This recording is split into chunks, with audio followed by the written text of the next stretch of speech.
이번 동영상에서 설명드릴 내용들 먼저 좀 알려드리고 시작을 하겠습니다.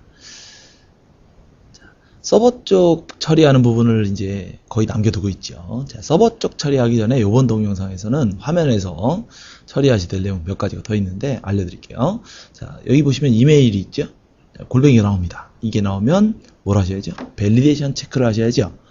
자, 이번 동영상에서는 밸리데이션 체크 관련된 얘기를 드리고, 또 하나 코딩이 많아질 텐데 코딩이 많아지면 디버깅 하셔야죠. 그렇죠? 화면 디버깅 관련된 얘기 두 가지 알려드리겠습니다. 밸리데이션하고 디버깅하고 이렇게 두 가지. 제가 만들어 놓은 저하고 같이 작업하신 샘플 요거 이제 여기서 설명을 좀 드리죠. 자, 일단 밸리데이션 얘기를 먼저 좀 드릴 텐데 저장 버튼 같은데 코딩 안 하시겠죠? 주로 아마 여기다 주실 겁니다. 에디트 박스에. 에디트 박스에 이제 이벤트를 걸 텐데, 이벤트는 뭐 온체인지드 쓰셔도 되고, 온킬 포커스 쓰셔도 되고, 뭐 상관없습니다. 근데 요중에 이제 온체인지드 갖고 제가 설명을 좀 드리도록 하죠. 요건 안 따라하셔도 돼요. 특별한 내용 안 쓸 겁니다. 열어 놓고 그냥 요거 함수만 이렇게 찍어 볼게요. 자, 열어 놓고 한번 잠깐 실행시켜 보죠. 여기서 뭔가를 바꾸면 이벤트가 뜨겠죠. 요거는 뭐 특별한 상황이 아니고요. 자, 이번엔 디자인 창에서 조금 다른 방법을 처리해 볼게요. 자, 버튼을 그리겠습니다. 이것도 안 따라하셔도 됩니다. 버튼에 이벤트를 한번 걸어 볼 텐데 이렇게 한번 해볼게요. ds41.setColumn. setColumn은 데이터셋의 값을 바꾸고 싶을 때 쓰는 메서드예요. 자, 이렇게 하고 row라는 프로퍼티는 데이터셋의 현재 선택한 레코드 번호라는 뜻이에요. 현재 선택한 레코드. 그거에 이메일 칼럼에 어떤 값을 집어넣어라. 뭐 이렇게 처리를 한번 해볼게요. 자, 요래 놓고 설명을 좀 드릴 텐데 이 상황을 잘 보세요. 여러분들 예상하고 조금 다른 게 나옵니다. 자, 손으로 바꿉니다. 바꿨으니까 에디트 박스 이벤트가 뜨겠죠. 자, 이쪽에 버튼을 눌러요. 당연히 이렇게 될 텐데 버튼을 누르면 얘가 지금 현재 바인딩이 되어 있죠. 바인딩이 되어 있으니까 데이터셋의 값을 얘가 바꾸라 그랬어요. 그러면 에디트 박스에도 값이 바뀌겠죠. 바뀌면 에디트 박스에 이벤트가 떠야 맞겠죠. 근데 그게 그렇지가 않아요. 잘 보세요. 자, 누릅니다. 값이 바뀌긴 하는데 에디트 박스의 이벤트는 안 뜹니다. 요거 예상 바뀌죠. 그죠? 자, 바인딩이 되어 있다고 해서 데이터셋의 값을 강제로 바꾸면 해당 컴포넌트의 이벤트가 안 뜬다는 거. 요거 일단 알아두시기 바랍니다. 자, 지금 이런 케이스 같으면 여러분이 이벤트를 어디다 줘야 될까요? 여기다 주면 안 되겠지. 안 나오니까. 데이터셋 쪽에 이벤트를 걸어야 될 거예요. 그죠? 자, 데이터셋에 보면 온칼럼 체인지라는 게 있는데 얘에다가 한번 이벤트 코딩을 한번 해보죠. 얼러트하고 다른 건 안 해보고 그냥 이것만 또 확인을 해보러 이렇게 한번 해보겠습니다. 자, 이렇게 하고 실행을 시켜볼 텐데 잘 보세요. 손으로 바꿉니다. 손으로 바꾸면 데이터셋 바인딩이 되어 있으니까 일단 데이터셋 쪽이 일단 먼저 떠요. 그 다음에 에디트 박스에 이벤트가 뜹니다. 그죠? 자, 요번에 데이터셋을 강제로 바꿀 때, 아이고, 요거 값이 좀 똑같은 값이 들어가네요. 좀 바꿔볼게요. 자, 버튼을 눌러서 데이터셋의 값을 바꾸면 데이터셋 이벤트는 뜨는데 요건 바뀌긴 했는데 에디트 박스 이벤트는 안 뜨죠. 그죠? 자, 요거 상황이 다른 거, 요거 알아두시기 바랍니다. 이게 첫 번째로 이제 아셔야 될 내용이고, 저를 포함해서 기술 지원 팀이라면 저희 회사 직원들 같은 경우에 밸리데이션 로직을 주로 어디다 주냐면 데이터셋에 많이 줘요. 이쪽에 많이 줍니다. 그리고 이벤트의 아규먼트를 좀 보시면 요 아규먼트가 이렇게 나와요. 레코드, 칼럼명, 옛날 값, 새 값 이렇게 나옵니다. 그러니까 코딩을 하게 되면 되겠죠. if 무슨 칼럼이면 이런 로직, 저런 칼럼이면 저런 뭐 이상한 다른 로직 이런 식으로 코딩이 몰리겠죠. 그래서 관리하기 편하다는 장점도 있어요. 그래서 데이터셋을 주로 이용합니다. 거기다가 데이터는 저희가 전부 다 데이터셋을 이용하죠. 그러니까 이쪽을 밸리데이션 로직 처리할 때 많이 사용하게 돼요. 자, 이번에는 다른 얘기를 좀 드릴게요. 데이터셋 온 칼럼 체인지 말고 캔 칼럼 체인지라는 게 눈에 보이죠? 자, 캔자 붙은 이벤트 요거 좀 설명드릴게요. 온자는 이해가 되실 텐데 캔자 그러니까 이해가 잘 안 되실 거예요. 근데 데이터셋에만 캔이 있는 게 아니고 에디트 박스에도 캔이 있고 얘에도 캔이 있고 얘에도 캔이 있고 캔자 붙은 이벤트가 많이 있습니다. 그 캔자 붙은 이벤트에 대해서 지금부터 이제 알려드릴게요. 데이터셋에서 캔 칼럼 체인지 요거 한번 집어넣어보죠. 아까 했던 on은 on 쓰고 그냥 바꿔볼게요. 간단하게 얼러트에서 캔자 써보겠습니다. 그리고 에디트 박스는 이제 설명 다 했으니까 맡기도록 하죠. 자, on에다 on 쓰고 캔에다 캔 썼어요. 자, 얘를 실행을 시켜볼 텐데 요것도 잘 보셔야 돼요. 자, 값을 바꿉니다. 그러면 얘가 바뀌겠죠. 뭘 보시냐면 값이 바뀔 겁니다. 중간에 바뀌기 전에 캔이 뜨는지 바뀌기 전에 on이 뜨는지 아니면 바뀐 다음이 캔이 뜨는지 on이 뜨는지 이 상황을 보세요. 바뀐 거를 중심으로 자, 누르겠습니다. 자, 눌러요. 자, 캔이 떴죠. 캔이 떴는데 얘는 값이 안 변하죠. 그죠? 넘어갑니다. on 떴죠. 값이 바뀌었죠. 그죠? 분명히 캔과 on이 다르죠. 자, 바뀌는 거를 중심으로 해서 값이 바뀌기 전에 발생하는 이벤트가 캔이었죠. 그죠? 바꾼 다음에 발생하는 이벤트가 on이 됩니다. 그래서 어떻게 알아두시냐면 캔자 붙은 이벤트는 값이 바뀌는 걸 중심으로 바뀌기 전이 캔, 바뀐 다음이 on입니다. 이벤트가 이렇게 차이가 나요. 자, 왜 캔자를 앞에다 붙여놨냐면 마이 플랫폼이 값을 바꾸겠죠. 자, 마이 플랫폼 값을 바꾸기 전에 여러분들한테 물어보는 거예요. 뭐라고 물어보냐면 자, 이 값을 바꾸려고 하는데 바꿀 수 있는 건가요? 라고 물어보는 이벤트예요. 그래서 바꿀 수 있냐는 뜻으로 캔자를 앞에 붙여놨어요. 자, 그래서 캔자 붙은 이벤트에는 바꿀 수 있나요? 라고 물어봤으니까 여러분들이 대답을 해주셔야 돼요. 바꿔라 말아라. 자, 오늘 막을게요. 자, 여러분들이 값을 바꿔라 하시면 return true 하시면 됩니다. 그럼 바꿔라는 뜻이에요. 얘를 한번 실행시켜 보죠. 그리고 확인해 보겠습니다. 누르면 값이 바뀌죠. return false 하면 어떻게 될까요? return false 한다면 바꾸지 말아라 그 뜻이죠. 안 바꿀 겁니다. 자, 보죠. 누르긴 눌렀는데 안 바뀌죠. 그죠? 이렇게 됩니다.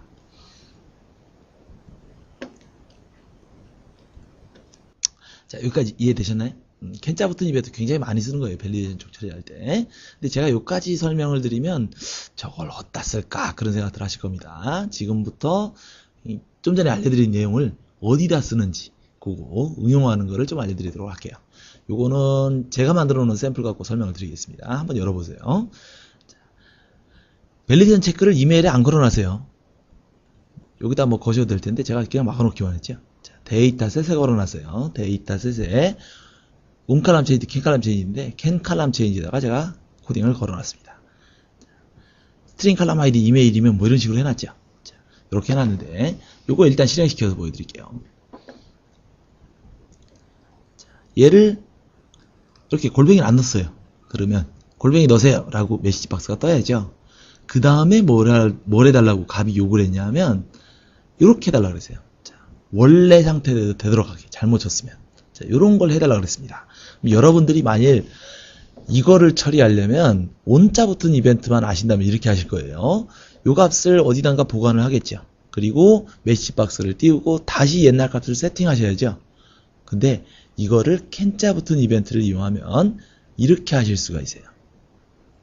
자, 해놓은 거 제가 보죠. 아까 캔자 붙은 이벤트 여기에 칼럼명이 이메일이면 그리고 골뱅이를 체크했죠. 없으면 골뱅이 넣으세요 라고 메시지 박스 띄우고 return false 합니다.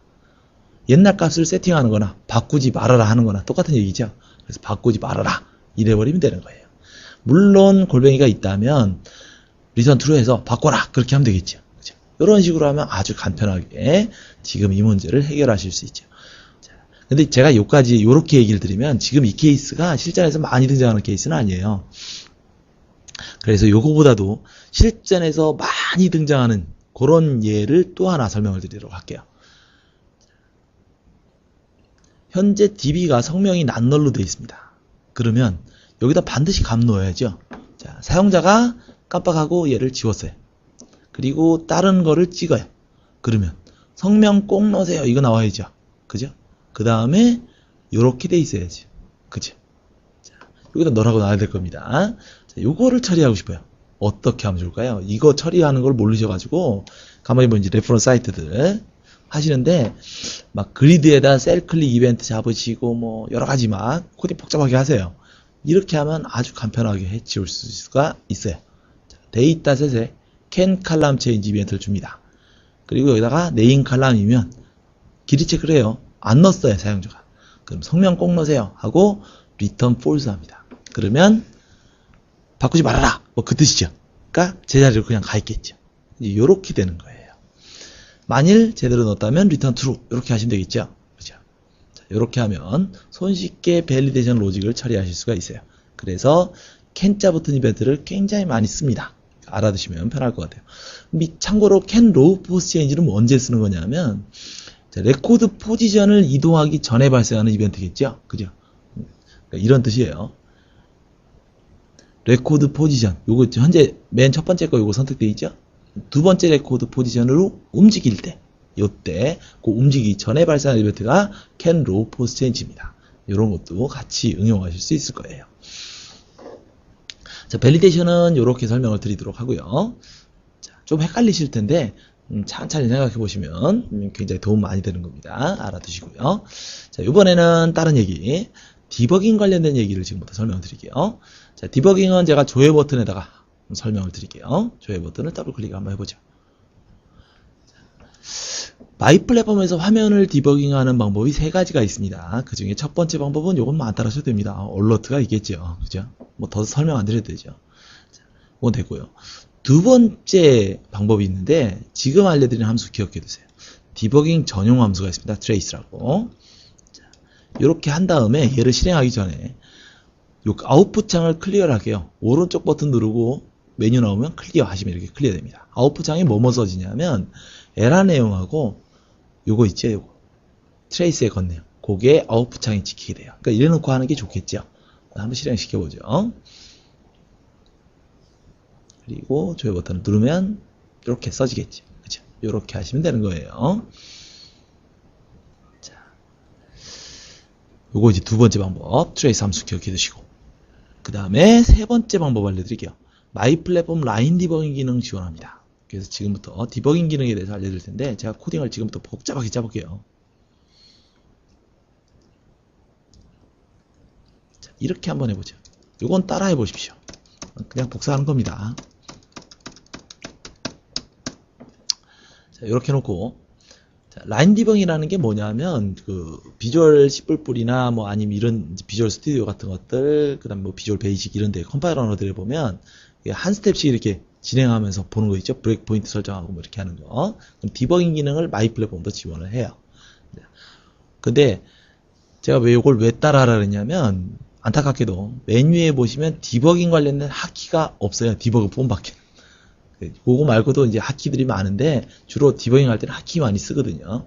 그래서 핫키를 좀 알려드리려고 제가 따라해보라 그런 겁니다. 그 참고로 제 교육 문서 있죠. 교육 문서에 가시면 제가 핫키들을 쭉 정리해놨어요. 네, 그거 참고하셔도 되고요. 자, 요거는 제가 참고로 창문을 좀 띄워가지고 여기다 한번 써보면서 하죠. 자, 같이 해보시죠. 자, 일단 브레이크 포인트를 설정합니다. 브레이크 포인트를 설정할 때는 F9 키를 누르시면 돼요. F9 그러니까 못 알아듣시는데 F9입니다. F9 요거 눌러보세요. 그러면 브레이크 포인트가 설정이 되겠죠. 빨간색으로. 그죠? 자, 이래놓고 그 다음에 이제 실행을 해야죠. 디버깅 모드로 실행을 해야 되는데 많은 분들이 요거 누르세요. 요거 누르면 그냥 실행입니다. 디버깅 모드로 실행해야 돼요. 그거는 핫키가 있어요. 디자인 메뉴에 보면 디버그 폼이라고 F6죠. 그죠? F6 키. 요거 누르시면 디버깅 모드로 실행입니다. 한번 눌러볼까요? F6 누르시면 뭐가 밑에 잔뜩 써지죠?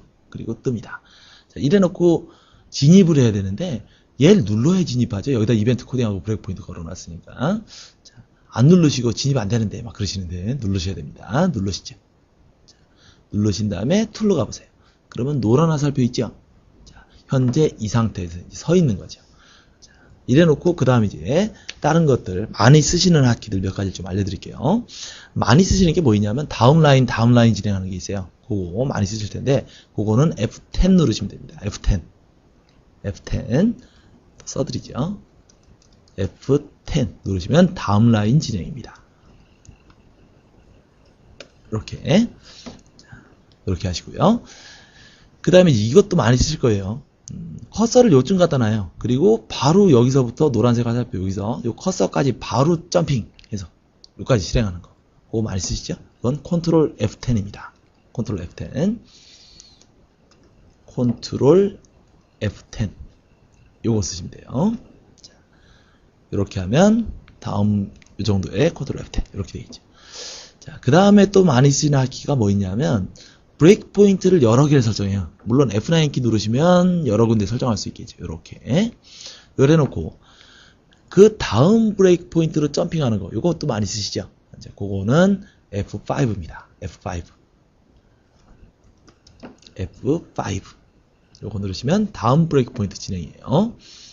자, 여기서 F5 눌러보시면 다음 이렇게 됩니다. 자, 그리고 이 디버깅 하는 과정에서 A라는 값을 확인하고 싶죠.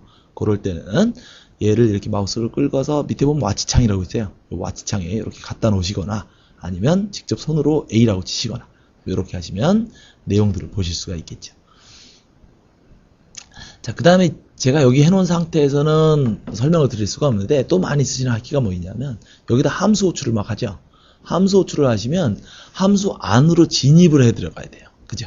자, 그럴 때 필요한 하키가 있는데 그거는 F11 누르시면 됩니다. F11 이것도 써드릴게요. F11 요거 누르시면 되고요. 자, 요런 것들이 주로 많이 쓰시는 하키입니다. 자, 여기까지 이제 다 했어요. 그리고 난 다음에는 이제 디버깅을 종료를 해야죠. 다 끝났으니까. 디버깅을 종료할 때 쓰시는 하키는 Shift F5입니다. 이것도 써드릴게요. Shift F5 요거 누르시면 디버깅 종료입니다. 되셨나요? Shift F5 눌러보죠. 자, 종료되겠죠? 자, 요렇게 끝내시는 겁니다. 자, 라인 디버깅 기능 지원하니까 많이들 이용하시면 편리하실 겁니다. 자, 이렇게 해서 디버깅하고 밸리데이션 관련해서 설명을 쭉 드렸어요. 자, 교육 동영상에선 여기까지 설명드리도록 하고요. 서버 쪽 연결 부분은 이제 그 다음 동영상에 설명드리도록 하겠습니다. 자, 이번 교육 동영상에서 수고들 많으셨습니다.